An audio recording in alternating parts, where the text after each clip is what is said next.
Hey guys, what is going on? Joel here, and welcome to Back in the Day. Okay, first off, a big apology for the kind of 2-week hiatus in between videos. I know I say this on a lot of videos, but I mean yesterday was actually my first day off in 13 days. So I mean, I know that I say this a lot in videos, but I've been extremely busy. I mean, work has just been kicking my ass. Which, I mean, is good. I pulled a double. I've been working some overtime, and with as good as the money is, I couldn't pass it up. So, I mean, like, I wanted to get a video done last week, but there was just no way. I was just exhausted. I was coming off of mids, then going back into days. It was just crazy. So, today was my second day off. I got up this morning, got the housework and stuff done. I just got home from the gym a little while ago. So, feeling pretty good, and I was like, you know what, I'm going to get a video done today, possibly. Hey, I might even do a second one. It just depends. And I figured that since there had been a little bit of a hiatus, and kind of given the time frame with where we're at in the calendar year, I want to do a little bit of a more of an epic, I guess, unboxing. And really, in my collection, in terms of, by epic I mean big. Like the size of the game and the contents, and so really within my collection, I don't have a whole lot that's more epic than Dragon Warrior. So this actually, it's funny because it was 30 years ago. I remember, I think it was around like March, I got my subscription to Nintendo Power. And that was the year. Now, I don't know if somebody would be able to tell me. I don't know if it was for certain months or if it was just that year. But if you got a subscription to Nintendo Power, you got a copy of Dragon Warrior, which at the time I was not aware of. I just wanted a subscription to Nintendo Power. And I got my first issue in March. And I believe that it was April, maybe early May. I get a package in the mail, and it's, boom, Dragon Warrior. Now, the funny thing was, I had played Dragon Warrior before, because like I had said, my buddy Mike was a huge RPG fan. I myself was just like, I had played it and was like, it was not my cup of tea.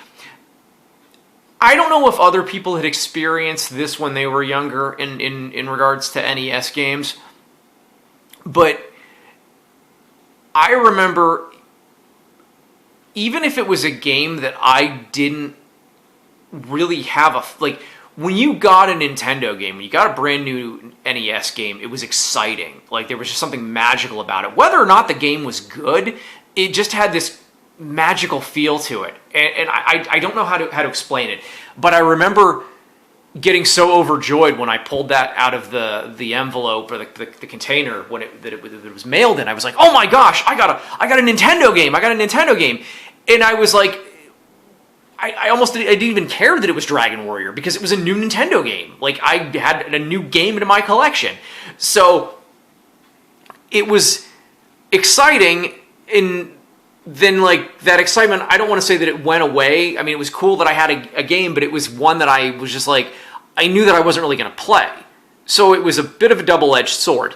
Funny enough, though, a couple months later, Mike actually got me into this game. I remember we started one morning, and by that afternoon, I was like super excited because he was going to come back. I think he had to go to dinner with his dad or his mom. It was something weird, but he was going to come back over and he was going to spend the night, and we were going to work on the game some more. And I got so excited because all of a sudden I was like, oh my gosh, I like Dragon Warrior. Now, it's funny because I've never played any of the other, like the Dragon Quest games. And even in terms of the sequels, Dragon Warriors 2, 3, and 4, I've dabbled with them, and by dabbling, I mean maybe 10, 15 minutes here or there. It was really, really about it. So all of my experience within the Dragon Warrior, Dragon Quest saga has been with this sole game. Now, I don't know what I know some of the premises of the other Dragon Warriors, but like I said, in terms of playing them, I don't really have much experience. Now, I don't know if this is the case with the other ones, but this is a game that as long as you grind, you will beat. This game is very easy to beat because all you have to, as long as you level up and get stronger than your enemy, you'll beat the game. So, I mean, that's really, there's no way to not beat this game. Literally, and I don't know necessarily if, I'm trying to remember if I remember correctly. I think that the reason that Nintendo sent these out was because obviously this was a huge series in Japan, and they wanted to try to see if they could capitalize on it here in the United States where RPGs weren't as popular. So that was why they, I think, sent them out as like freebies for subscriptions to Nintendo Power. I don't know if that was 100%. I want to say I think that was what I had read or had seen in a video. If that is the case, please let me know. If it's not, if it's something else, let me know otherwise. So I think I've talked already. It's over 6 minutes. I have talked enough about the game itself in terms of getting it. So let's go ahead and we'll pull it out of the case here and take a look. So what is really cool, I don't know if you can see, is whoever had owned this, they kept, I mean, they opened it. I mean, good vibe. Would this possibly been one of yours, maybe? I mean, the way that it was opened. But I mean, it still has the cellophane on it. So I mean, it is still, I guess, you know, partially sealed. But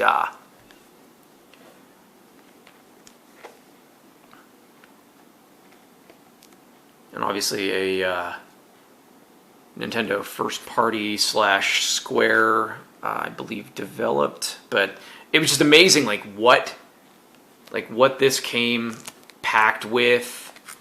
Like the dungeon maps, and I mean, it was just, and I mean, it's the game itself. I mean, it's actually, I mean, just the condition of the box. I mean, there's a couple little creases. There's some, you know, little dirt here and there, which I mean, you're, like I've said before, you're gonna have. But I mean, all in all, I mean, everything looks very minty, very nice condition. So let us very carefully, because I do not want to damage anything. I did actually, I will say a few years ago, I had my original NES hooked up, and I played through, and I beat this again. I hadn't played it since the summer of 1991, and I said, you know what, I'm going to do it. So.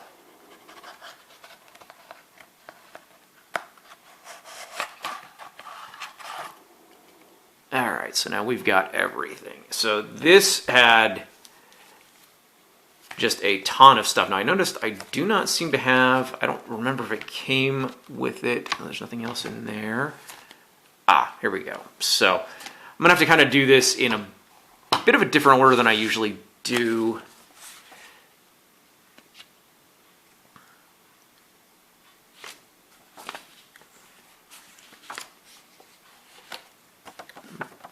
So here we had 5 strategy tips to start you on your quest.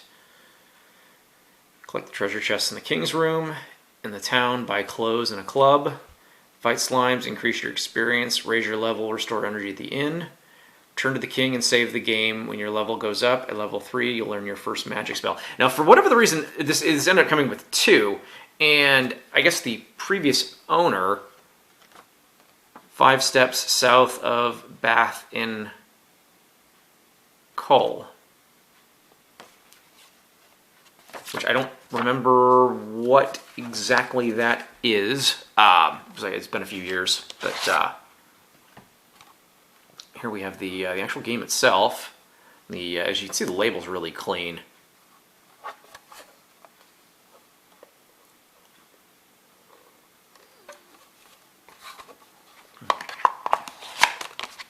So let's go ahead here and so here was like the adventure guide. This is this card, and I've never really taken a good look at this. I think there were several different variations on the packaging for the game, and I don't remember if the copy as a kid, if it had this card in it or not. But this kind of helps you start your quest, lets you know like on like the levels of like what spells you'll get.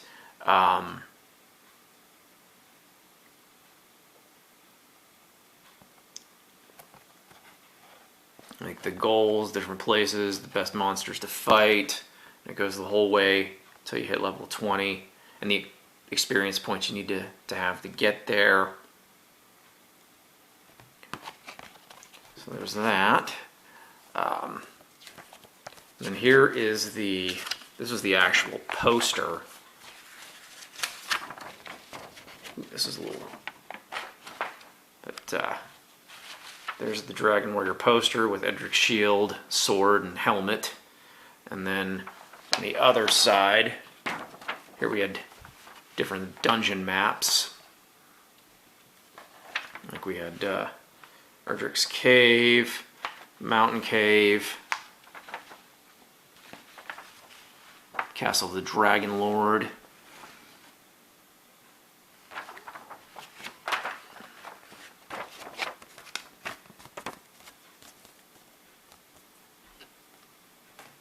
And then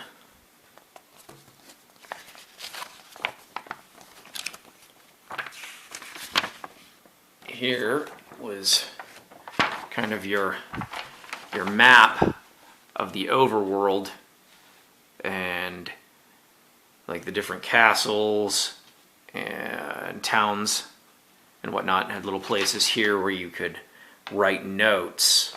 And then on the other side, just like showing you the different monsters and the hit points. Like up here you have the different slimes, like the different drakes and ghosts, whatnot, and like their maximum hit points and what they could do. Pretty, very, very interesting.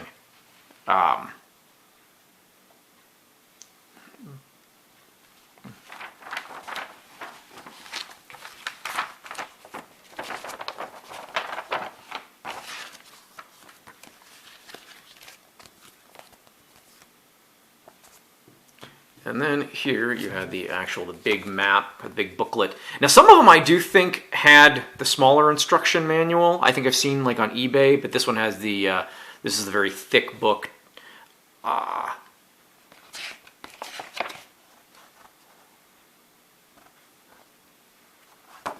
not going to go through everything in here. I'm just going to kind of flip through it.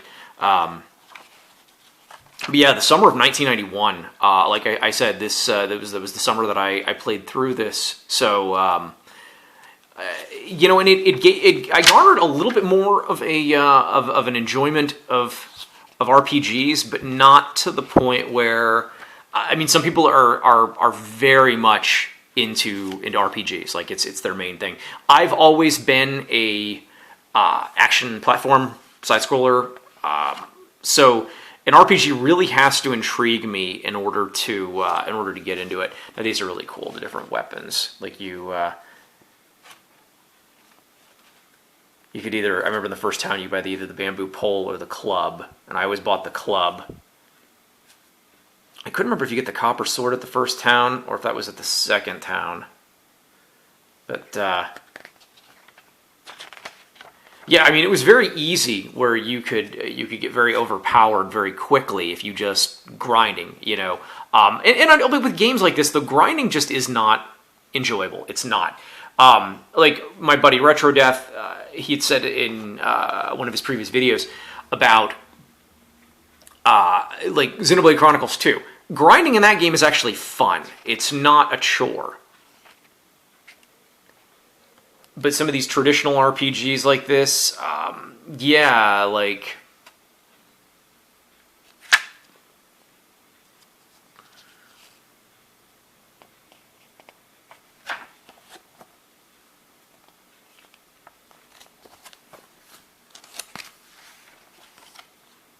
I mean, there's a lot of, like, very detailed on how to fight and, like, what to do.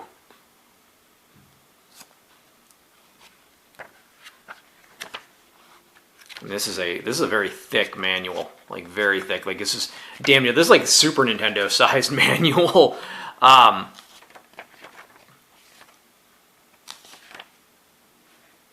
mean, it goes through a lot of the different towns and how to use keys and just, I mean, it is very detailed.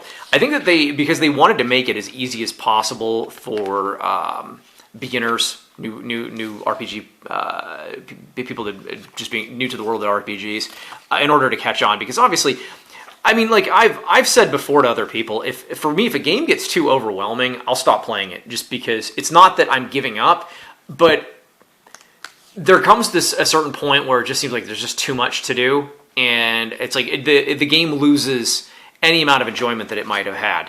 So that happened to me with Breath of the Wild.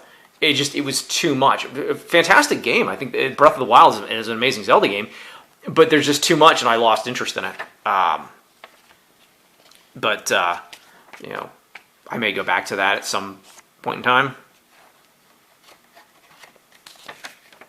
But yeah, this game, like I said, as long as you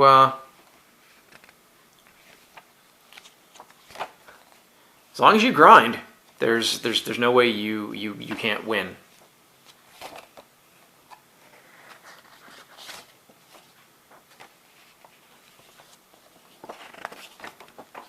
So, all right, there's that.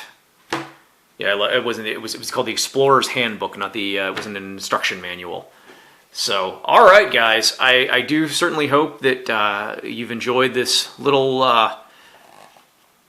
unboxing of the original Dragon Warrior. Definitely a game that certainly started a series that its popularity continues to this day, especially in the West. I'm sorry, in the East, over Japan. So, all right, guys, thank you so much for watching this. If you like the video, make sure and hit that like button. Be sure to subscribe. That helps me out. And, yeah, until the next video, you guys take it easy.